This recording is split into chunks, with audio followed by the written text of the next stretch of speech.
who do you see on the horizon for 2028 in the Democratic primary? Right now? Yeah. Bernie and AOC. No. They got the biggest crowds. That doesn't matter. It won't sustain itself, but right now they have no leader. But this is the thing the Republican Party has to understand too. Both parties lost in the last election. AOC. What? She's kind of fun in a silly but earnest, wrong but adorable way. She's like your daughter when she comes back from her first year at Brown, full of half-baked, half opinions, in need of some gentle, patient deprogramming. But people have to realize new faces doesn't mean new ideas. Drives me crazy. AOC has never introduced a fresh idea or issue in her life. Bill Maher welcomed former House Speaker Kevin McCarthy to his stage, and the temperature spiked instantly. But the real inferno ignited when the name AOC entered the arena. What followed wasn't a debate, it was a demolition. Maher didn't just dismiss McCarthy's fantasy of Alexandria Ocasio-Cortez leading the 2028 ticket, he tore it apart with surgical precision and a smirk that could melt steel. Piece by piece, he laid bare what he called the Democrats' blind march toward political implosion. And trust me, every fiery moment of that exchange is locked and loaded. Before we hit play on the chaos, smash that subscribe button, because this is where it gets explosive. They gamed the system. They changed it. Who do you see on the horizon for 2028 in the Democratic primary? Right now? Yeah. Bernie and AOC. No. They got the biggest crowds. That doesn't matter. It won't sustain itself, but right now they have no leader. But this is the thing the Republican Party has to understand too. Both parties lost in the last election. Trump won, okay? And I don't know if that's going to transfer. We should have won 4 more seats in the Senate. If you look at the last 70 races for the Senate, 69 following exactly. I think it's Moore versus Youngkin. That's where I see it. Youngkin would be. Youngkin is going to go MAGA adjacent, and then Vance and Jr. will fight it out for that crowd. You're AOC and Bernie, and who's at the top of the ticket? They're going to lead right now. Who's at the top of that ticket, Kevin? Because if it's not Bernie, he's going to be vice president and wait his turn. No, it would be. It's like Bill Maher recoiled in real time, visibly repulsed by the mere mention of AOC spearheading the Democrats in 2028. And honestly, can you blame him? Her name is echoing through every corner of the political sphere. Don Lemon's practically chanting it. Kevin McCarthy looks intrigued, almost amused. And a rising chorus of Democratic elites seems convinced she's the party's golden messiah. But behind the headlines and hashtags, it feels like the Democrats are placing all their chips on charisma and social media stardom, gambling away substance for spectacle. The comment section didn't hold back either, outraged at Maher for dousing the ever-burning Bernie AOC dream. But this isn't just about one name. This is an existential reckoning. The Democrats stand at a crossroads, double down on their progressive identity and risk yet another electoral flameout, or slam the brakes before they steer idealism off a cliff. Maher isn't pulling punches. And neither is the backlash. Bernie's been running each time. I'm just saying who's in the lead right now. I don't think that's how it ends up. But big crowds don't necessarily mean who's the right candidate. When I started... No, but it drives where the ideas are going to go. It's going to drive the money for a while. It doesn't make him the winner. It doesn't make him the winner. You'll have to wait till you get 2 years out, and then you'll start seeing these governors that start showing solutions. You also have to know, what is the issue going to be? Are we going to have a foreign policy issue? Are we going to have an economic issue? And who's been the best and leading in that? But right now for the Democrats, who's going to lead for the next 2 years? The money is going to... AOC outraised everybody in the House. And it's all small donors. It's all small donors. Yeah. And this is exactly where Trump was. When no one gave him a chance at 17, he outraised everybody else. So that's where the base is at, right? And there it is, the raw, unfiltered nerve at the heart of the matter. Elections aren't parades where the biggest confetti cannon or the noisiest fanfare wins the crown. If anything proves that, it's Kamala Harris in 2024, a cautionary tale wrapped in glitter and destined for collapse.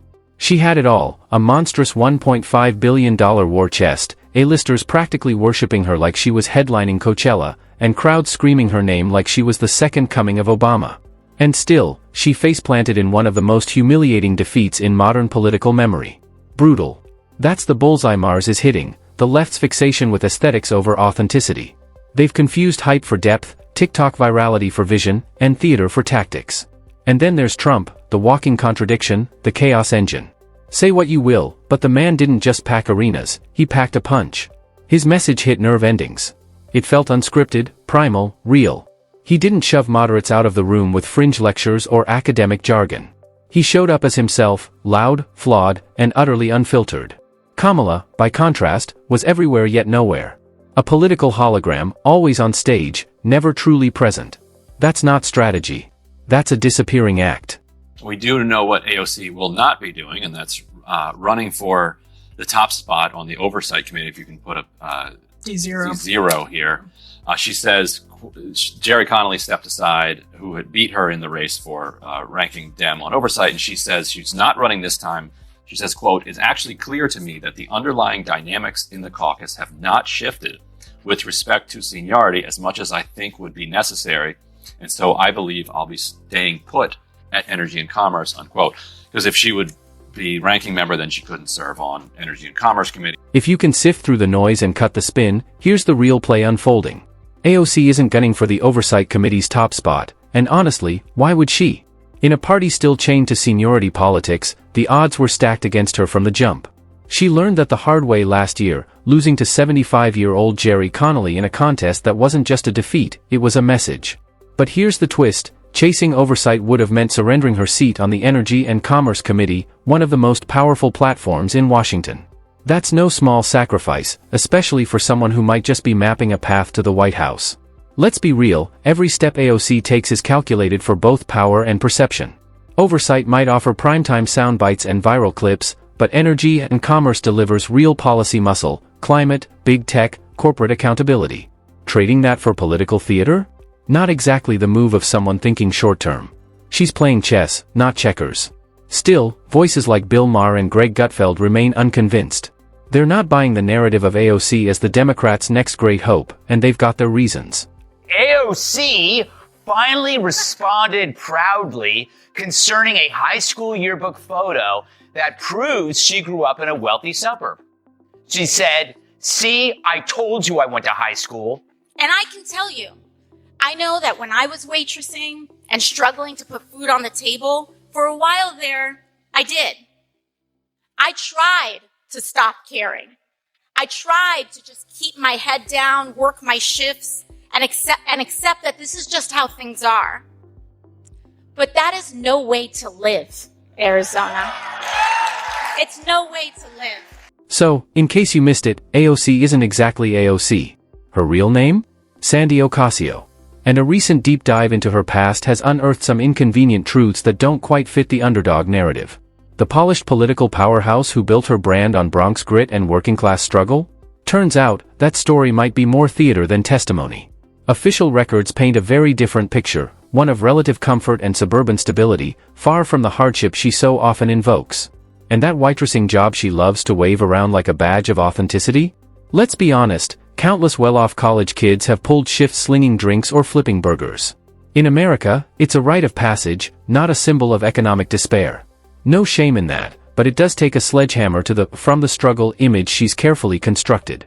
This doesn't mean she can't speak on poverty or policy, but it does raise questions.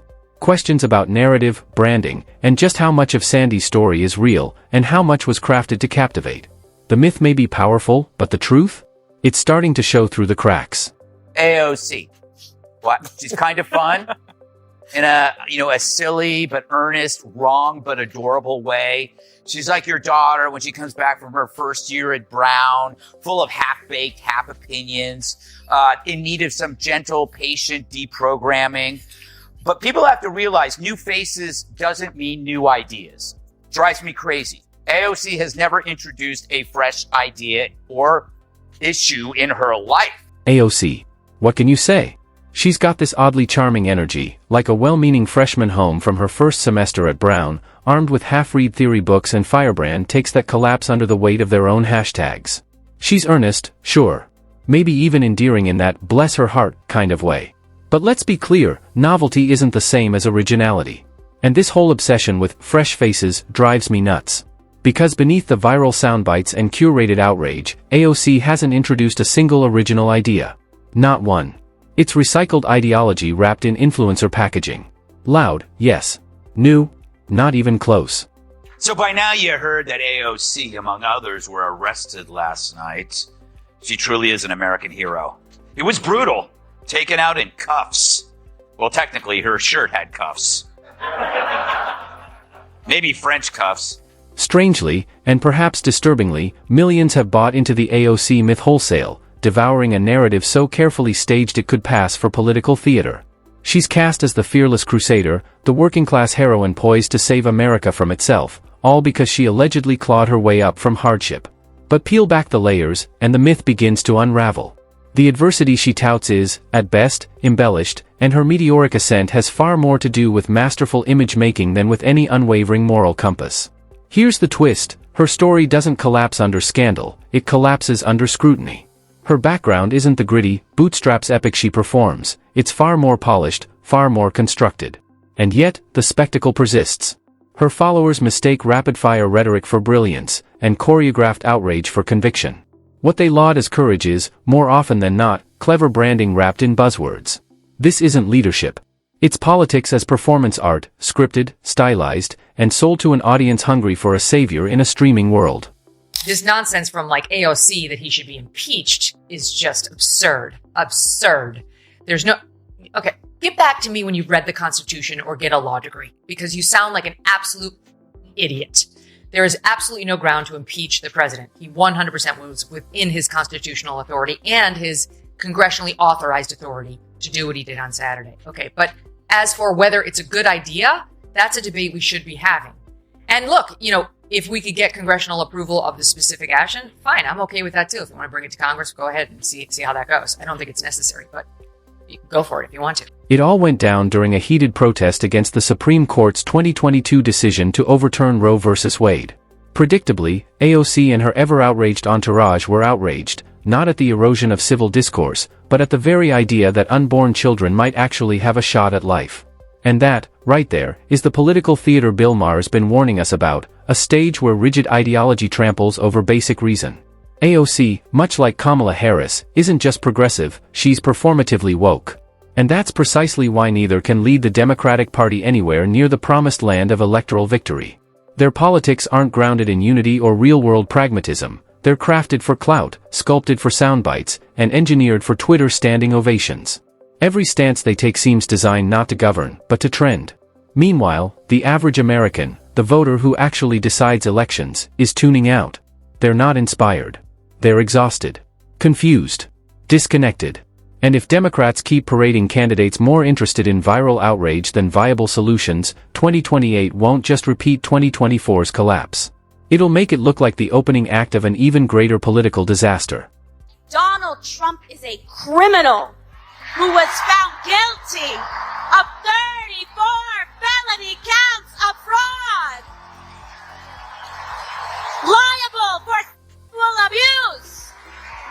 Of course he's lying and abusing and manipulating the stock market too.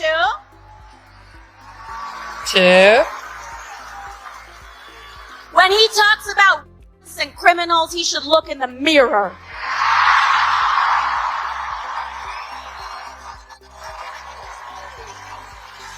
Okay. Clearly saying that Donald Trump is a racist. Sorry. She also thinks he's a racist. He's all the ists. But here, she's in deep trouble because he was not found liable for.